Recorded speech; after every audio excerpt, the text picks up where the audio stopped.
ಸದ್ಯವೇ ಅವ್ರನ್ನ ಮ್ಯಾಜಿಸ್ಟ್ರೇಟ್ ಮುಂದೆನೇ ಕರ್ಕೊಂಡೋಗಿ ಸ್ಟೇಟ್ಮೆಂಟ್ 164 ಕೊಡಿಸ್ತಾ ಇದ್ದಾರೆ. ಈ ಮಧ್ಯೆ ನಾವು 41A ಅಡಿಯಲ್ಲಿ ನೋಟಿಸ್ ಕೊಟ್ಟಿದ್ದು. ನೋಟಿಸಿಗೆ ಅವರು ಪ್ರಜ್ವಲ್ ಅವರ ಅಡ್ವೊಕೇಟು ನಮಗೆ ಸಮಯ ಕೊಡಿ 6 ದಿವಸ ಅಂತ ಹೇಳಿ ಅವರು ಪತ್ರ ಬರೆದಿದ್ದಾರೆ SITಗೆ. ಅದಕ್ಕೆ ಕೊಡೋದಕ್ಕೆ ಸಾಧ್ಯ ಇಲ್ಲ, ಪ್ರಾವಿಷನ್ ಇಲ್ಲ ಅಂತ ಹೇಳಿ ತಿಳಿಸಿದ್ದಾರೆ. ಮತ್ತು ಮಾನ್ಯ ರೇವಣ್ಣ ಅವರಿಗೆ ಕೂಡ ಅದು 41A ಕೊಟ್ಟಿದೆ.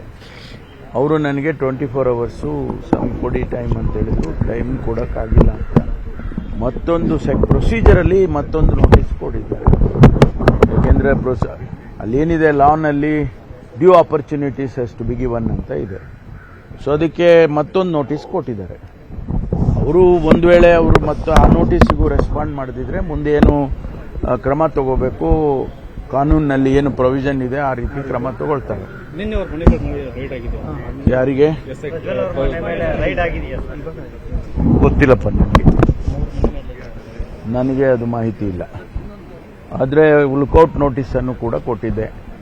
ಲುಕೌಟ್ ನೋಟಿಸ್ ಕೊಟ್ಟು ಆಲ್ ಇಂಟರ್ನ್ಯಾಷನಲ್ ಏರ್ಪೋರ್ಟ್ಸ್ಗಳಿಗೆ ಅವರಿಗೆ ಕಳಿಸ್ಕೊಟ್ಟಿದ್ದಾರೆ ವಿತ್ ಫೋಟೋಸ್ ಎಲ್ಲ. ಅವ್ರದ್ದು ಪ್ರೊಸೀಜರ್ ಇದೆ, ಅದಕ್ಕೆ ಆ ಪ್ರೊಸೀಜರ್ ಪ್ರಕಾರ ಮಾಡಿದ್ದಾರೆ. ಈ ಮಧ್ಯೆ ನಾವು ಅವರಿಗೆ ಆದಷ್ಟು ಈಗ ಪ್ರಧಾನಮಂತ್ರಿಗಳಿಗೂ ಪತ್ರ ಬರೆದು ಡಿಪ್ಲೊಮ್ಯಾಟಿಕ್ ಪಾಸ್ಪೋರ್ಟನ್ನು ಕ್ಯಾನ್ಸಲ್ ಮಾಡಿ ಅಂತ ಹೇಳಿ ಪ್ರಧಾನಮಂತ್ರಿಗೂ ಕೂಡ ಬರೆದಿದ್ದಾರೆ.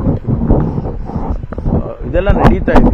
Everything is going according to the law and ಅಷ್ಟೇ ಸ್ಪೀಡ್ ಆಗಿ ನಡೀತಾ ಇದೆ.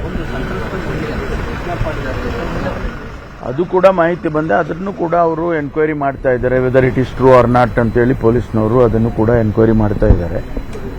ಒಂದು ವೇಳೆ ಆ ರೀತಿ ಏನಾದರೂ ಆಗಿದ್ರೆ ಅದನ್ನು ಕೂಡ ಇದರ ಜೊತೆಯಲ್ಲಿ ಕ್ರಮ ತಗೊಳ್ಳೋದಕ್ಕೆ ಇದು SITನವರೇ ಅದನ್ನು ಇನಿಷಿಯೇಟ್ ಮಾಡ್ತಾರೆ. ಯಾಕೆಂದರೆ ಇದಕ್ಕೆ ಸಂಬಂಧಪಟ್ಟಿರೋದ್ರಿಂದ ಅನೇಕ ವಿಚಾರಗಳು ಕೂಡ ಮಾಹಿತಿಗಳು ಒಂದೊಂದಾಗಿ ಬರ್ತಾ ಇದೆ.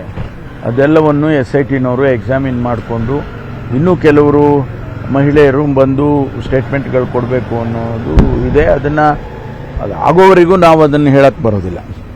ವಿದೇಶಾಂಗ ಸಚಿವಾಲಯದವರು ಹೇಳ್ತಿದ್ದಾರೆ ಕೋರ್ಟ್ ಡೈರೆಕ್ಷನ್ ಪಾಸ್ಪೋರ್ಟ್ ರದ್ದು ಮಾಡಲಿಕ್ಕೆ ಬರಲ್ಲ. ಇನ್ನು ಕೋರ್ಟ್ ಅವರಿಗೆ ಏನು ಪ್ರೊಸೀಜರ್ ಬಂದಿದೆಯೋ ಗೊತ್ತಿಲ್ಲ. ಅವರಿಗೆ ಏನು ಪ್ರೊಸೀಜರ್, ನಾವು ಪ್ರೊಸೀಜರ್ ಬಿಟ್ಟು ಮಾಡಿ ಅಂತ ನಾವು ಹೇಳಕ್ಕಾಗೋದಿಲ್ವಲ್ಲ. ಡಿಪ್ಲೊಮ್ಯಾಟಿಕ್ ಪಾಸ್ಪೋರ್ಟನ್ನು ಕ್ಯಾನ್ಸಲ್ ಮಾಡಿ ಅಂತ ಹೇಳಿದೀವಿ, ಅದು ಮಾಡ್ಬೋದು ಅವರು. ನಾವು ನೀವು ಪಾಸ್ಪೋರ್ಟೇ ಕ್ಯಾನ್ಸಲ್ ಮಾಡಿ ಅಂತ ಹೇಳ್ತಾ ಇಲ್ಲ. ಡಿಪ್ಲೊಮ್ಯಾಟಿಕ್ ಪಾಸ್ಪೋರ್ಟ್ ಅಂದರೆ ಕೆಲವು ಇಮ್ಯುನಿಟಿ ಇರುತ್ತೆ, ಅದಕ್ಕೋಸ್ಕರ ನಾವು ಡಿಪ್ಲೊಮ್ಯಾಟಿಕ್ ಪಾಸ್ಪೋರ್ಟನ್ನು ಕ್ಯಾನ್ಸಲ್ ಮಾಡಿ ಅಂತ ಪತ್ರ ಬರೆದಿರ್ತಕ್ಕಂಥದ್ದು ಮುಖ್ಯಮಂತ್ರಿಗಳು. ಅದು ಮಾಡ್ಬೋದು. ಅದು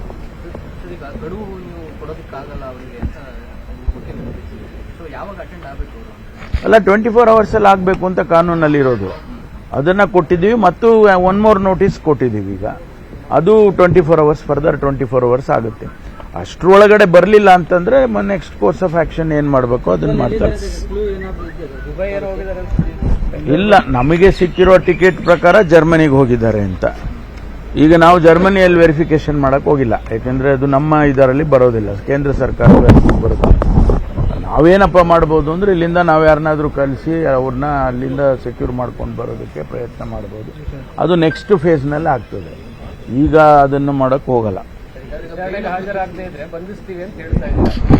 ಅದು ಕಾನೂನಲ್ಲಿ ಪ್ರಾವಿಷನ್ ಇದೆ. ಅದೇ ಈಗ ಸೆಕೆಂಡ್ ನೋಟಿಸ್ ಕೊಟ್ಟಿದ್ದೀವಲ್ಲ, ಸೆಕೆಂಡ್ ನೋಟಿಸ್ ಕೊಟ್ಟಿದ್ದೀವಿ. ಅದಕ್ಕೆ 24 ಅವರ್ಸ್ ಸಮಯ ಇರುತ್ತೆ. ಆಗೋವರೆಗೆ ಅವ್ರು ಬಂದು ಹೇಳಿಕೆಗಳು ಕೊಡಬೇಕು. ಕೊಡಲಿಲ್ಲ ಅಂತಂದ್ರೆ ನೆಕ್ಸ್ಟ್ ಕೋರ್ಸ್ ಆಫ್ ಆಕ್ಷನ್ ಏನ್ ಮಾಡಬೇಕು, ಅರೆಸ್ಟ್ ಮಾಡಬೇಕಾ ಅಥವಾ ಬೇರೆ ಏನೇನ್ ಮಾಡಬೇಕು ಅದನ್ನ ಅವರು SITನವರು ಮಾಡ್ತಾರೆ. ಕನ್ನಡಿಗರ ಮೆಚ್ಚಿನ ನಿಮ್ಮ ನ್ಯೂಸ್ 18 ಕನ್ನಡ ಈಗ ವಾಟ್ಸ್ಆಪ್ನಲ್ಲಿಯೂ ಲಭ್ಯ. ಕರ್ನಾಟಕ ಮತ್ತು ದೇಶ ವಿದೇಶದ 360 ಡಿಗ್ರಿ ಸುದ್ದಿ ವಿವರವನ್ನ ನೀವು ನಿಮ್ಮ ಕೈ ಬೆರಳುಗಳಲ್ಲಿಯೇ ಪಡೆಯೋದಿಕ್ಕೆ ಈ QR ಕೋಡ್ ಅನ್ನ ಸ್ಕ್ಯಾನ್ ಮಾಡಿ. ನಮ್ಮ ಚಾನೆಲ್ ಅನ್ನ ಫಾಲೋ ಮಾಡಿ, ನೋಟಿಫಿಕೇಶನ್ ಆನ್ ಮಾಡಿ.